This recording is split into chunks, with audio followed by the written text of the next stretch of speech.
Selamat pagi Bapak Ibu, Saudara-saudariku yang terkasih dalam nama Tuhan kita Yesus Kristus. Kita bertemu kembali dalam sapaan renungan pada hari ini. Mari kita berdoa. Kasih karunia Tuhan kita Yesus Kristus, kasih dari Allah Bapa dan persekutuan Roh Kudus, itulah kiranya menyertai kamu. Amin. Firman Tuhan untuk kita pada hari ini Bapak Ibu Saudara-saudariku, yaitu yang tertulis dalam 1 Timotius 1 ayat 5. Tujuan nasihat itu ialah kasih yang timbul dari hati yang suci, dari hati nurani yang murni, dan dari iman yang tulus ikhlas. Demikian pembacaan firman Tuhan. Bapak Ibu Saudara-saudariku yang terkasih dalam nama Tuhan kita Yesus Kristus, jikalau kita memperhatikan sadar atau tidak sadar ama kelamaan, atau semakin ke sini ada banyak orang yang tidak mengindahkan lagi yang namanya nasihat, atau bahkan jikalau mendapatkan kurang atau bahkan di dalam dirinya diberikan pandangan baru, sangat atau jarang sedikit sekali orang akan menerimanya dengan lapang dada, karena di dalamnya mereka memahami bahwa ada di sana ketidaksukaan. Sadar atau tidak sadar Bapak Ibu, setiap orang yang diberikan nasihat itu berguna untuk membangun dan di dalam dirinya untuk tetap hidup di dalam perkenanan Tuhan. Jikalau kita melihat dan menelisik sebentar tentang konteks mengapa 1 Timotius 1 ayat 5 ini ditujukan atau bahkan dituliskan demikian, bahwa pada masa itu ada aliran-aliran yang mengatasnamakan dirinya adalah orang-orang bijak, orang-orang berpengetahuan, dan orang-orang yang memang berpendidikan dan terbelajar. Jadi mereka menganggap bahwasanya mereka mengagungkan ilmu pengetahuan itu adalah segala-galanya. Dan pengetahuan itu yang mereka dapatkan, itulah yang menjadi jalan keselamatan bagi mereka. Oleh karena itu, aliran ini disebut dengan gnosticisme, yaitu yang merupakan pengagungan atau bersifat intelektual. Dan ketika mereka mengagungkan secara intelektual dan mereka tidak dapat menerima apapun selain daripada pengetahuan, memiliki bahaya, yaitu konsekuensi moral dan etis yang serius. Jadi semakin orang mengagungkan secara gnosticisme, mereka memiliki bahaya, konsekuensi moral dan etis yang serius. Di dalam hal ini Bapak Ibu, mereka menganggap bahwa gnosticisme dapat menghasilkan kepercayaan yang etis yang bertolak belakang sama sekali dengan iman kekristenan. Jadi mereka menitik beratkan bahwa saja pemahaman secara ilmu pengetahuan, pengagungan, dan pemuliaan kepada ilmu pengetahuan adalah segala-galanya.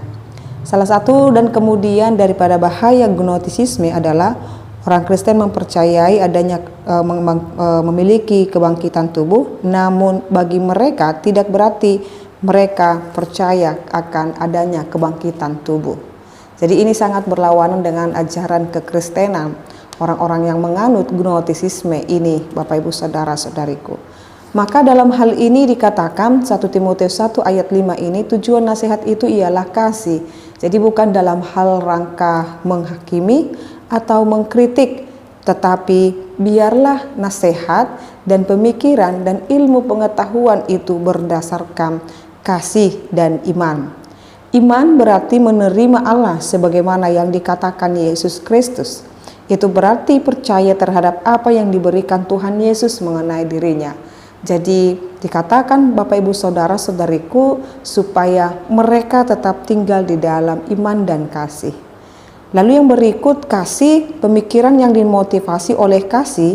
Di dalam hal ini menurut pemikiran atau bahkan maksud dari Paulus adalah memiliki atau menghasilkan kasih di dalam dirinya. Berpikir dalam kasih akan selalu menyelamatkan kita dari hal-hal tertentu. Kita akan diselamatkan dari pemikiran yang sombong. Jadi kasih itu melenyapkan kesombongan. Kita akan diselamatkan dari tindakan menghakimi sesuatu yang tidak kita setujui atau tidak kita mengerti. Ini dia. Jadi orang Kristen dihimbau untuk hidup di dalam iman dan kasih, bukan di dalam hal pengagungan kepada gnostisisme. Maka dalam hal ini dengarkanlah kasih dan iman yang tulus dan ikhlas. Karena jikalau pengetahuan tidak dibarengi dengan iman dan kasih, akan jatuh kepada kesombongan dan menghakimi orang lain. Oleh karena itu Bapak Ibu Saudara-saudariku, keselamatan yang kita terima daripada Yesus Kristus itu menyelamatkan bahkan jiwa kita terdalam, bahkan tubuh kita. Kasih menyelamatkan kita dari pikiran yang merusak dan perkataan yang merusak. Berpikir dalam kasih berarti selalu berpikir dalam simpati Bapak Ibu.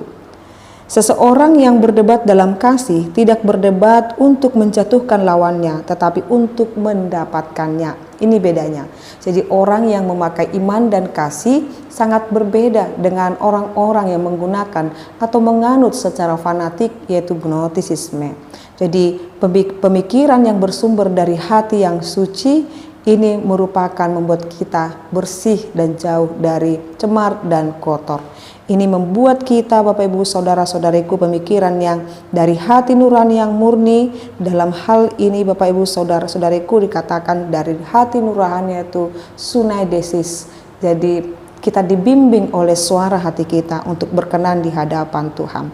Arti dari memiliki hati nurani yang murni adalah bahwa seseorang mampu berhadap-hadapan dengan suatu pengertian yang dikendalikan bukan bersama orang lain, melainkan bersama dirinya sendiri, dan ia tidak merasa malu atas hal itu. Oleh karena itu pemikiran Kristen adalah orang yang imannya tulus, ikhlas. Itu dia Bapak Ibu. Jadi mari bagi semua remaja, pemuda, atau siapapun yang saat ini sedang bersemangat mencari ilmu pengetahuan, ingatlah bahwa ilmu pengetahuan itu harus dipakai dengan iman dan kasih dan dengan segala kemurnian dan hati nurani. Maka kita akan dituntun untuk berbuah dan menghasilkan kebaikan dalam hidup ini. Selamat menghidupkan sunaidesis, iman dan kasih di dalam diri kita masing-masing. Amin, kita berdoa. Kami sungguh bersyukur ya Allah Bapa kami buat firman-Mu yang boleh kami dengarkan, supaya hati kami digerakkan dan kami boleh memiliki hati yang suci dan ikhlas tanpa jatuh kepada kesombongan dan menghakimi. Biarlah kami hidup berkenan di hadapan Tuhan. Berkati seluruh jemaat-Mu ini Tuhan, dimanapun mereka berada. Dalam nama Yesus Kristus kami berdoa dan mengucap syukur. Anugerah daripada Tuhan kita Yesus Kristus, kasih dari Allah Bapa dan persekutuan Roh Kudus, itulah kiranya menyertai dan memberkati-Mu sekarang sampai selama-lamanya. Amin. Selamat pagi Bapak Ibu Saudara-saudariku, Tuhan Yesus memberkati. Shalom.